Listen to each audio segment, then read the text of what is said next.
Hey there! In this video I'm going to be going over the rules for line of sight and cover for the game Marvel Crisis Protocol. My name is Nate, and welcome to the Gamers Guild.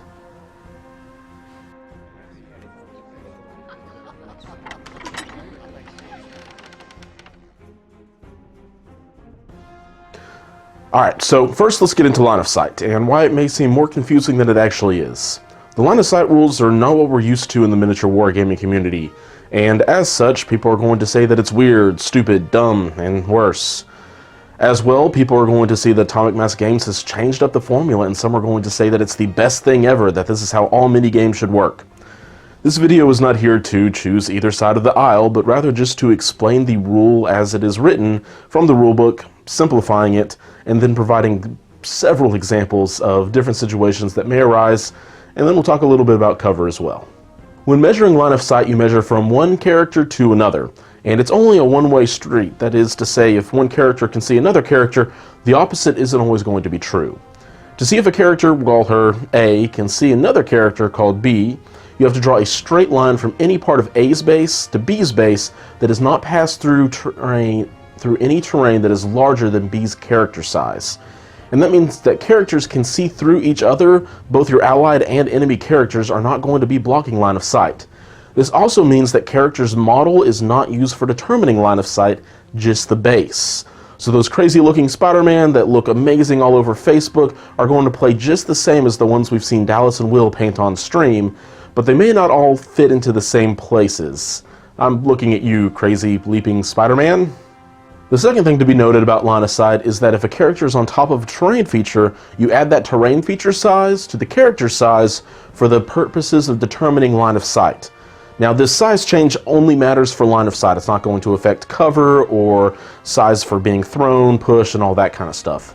As well, a character standing on top of a terrain feature ignores that terrain feature when determining line of sight to another object or another character. So this allows characters on top of buildings to be seen by, well, pretty much anyone, but then that second part also allows them to see around them and below them with ease. Before I get into the examples of the different line of sight situations, I'm also going to go over the 3 criteria for cover so that in the examples I can show who will and who will not have cover. To obtain it, you have to 1. Be within range 1 or an inch of a terrain feature that is also the same size or larger than a defending character. 2. Any part of a straight line can be drawn through the aforementioned terrain feature from the attacking character to the defending character. And 3, the attacking character is outside of range 2 of the defending character. All of this to say Hulk won't be getting cover from a light post, and Spider-Man won't get cover from a car that is 10 feet away from him just because it is in between him and a repulsor blast.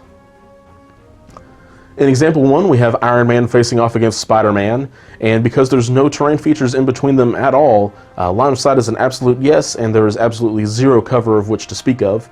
In example 3, we have pretty much the same setup, except Iron Man is now hiding behind a small potted plant, which is going to be size 1, which means actually nothing really changes here. Because Iron Man is a larger size than the terrain feature, he's not going to be getting cover, and line of sight is still an absolute yes.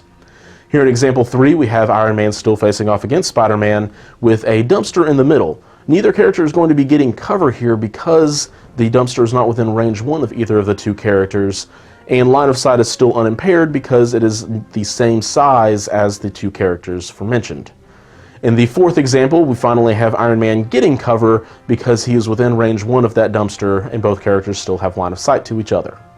In the next example, we have Iron Man and Spider-Man taking a break because neither of them can draw a line of sight on the other between the size 3 terrain feature.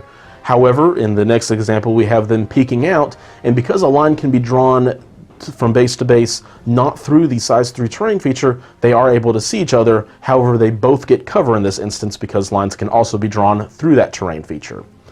In example 8, we have Spider-Man on top of a size 2 terrain feature, making him a total of size 4 for line of sight, which means Iron Man is now able to see Spider-Man, but Spider-Man can't see Iron Man. In this instance, Spider-Man will still be getting cover from any repulsor blast that Iron Man sends his way. In the next example, we have Iron Man facing off against Ultron, and Ultron is trying to hide behind this dumpster. Unfortunately, it's a size 2 dumpster, and Ultron is a size 3 character, so both characters will have line of sight to each other, but Ultron won't be getting cover. In this next example, we have pretty much the same thing, except Iron Man's the one hiding behind the size 2 terrain feature, and so he is going to maintain cover. In the next example, we have Iron Man and Ultron in a very similar spot as to where we found Iron Man and Spidey just a moment ago. But in this case, Iron Man is still able to see Ultron because the size 3 terrain feature is not going to block line of sight for the size 3 character. In the following example, we put Iron Man up on the dumpster, this time making him size 4, this way making it so that both characters can see each other and both characters are going to be receiving cover.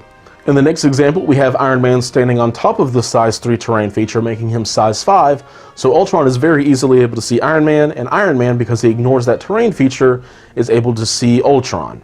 Now, both are still going to get cover because they are both within an inch of size 3 terrain.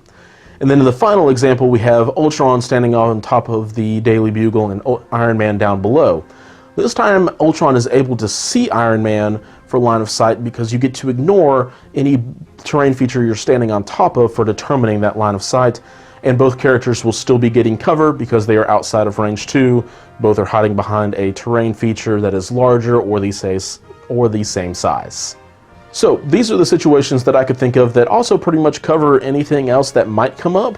While the terrain feature and character sizes may be different, the same core rules still apply. If you do have a situation come up that you need an outside source third opinion on, feel free to message me here on YouTube or on Facebook. Or if you need that official answer, reach out to the guys on Atomic Mass Games on their Facebook page, or just find them on Discord. They're also really great about responding to these kind of questions. As always, thanks for watching, and keep on gaming.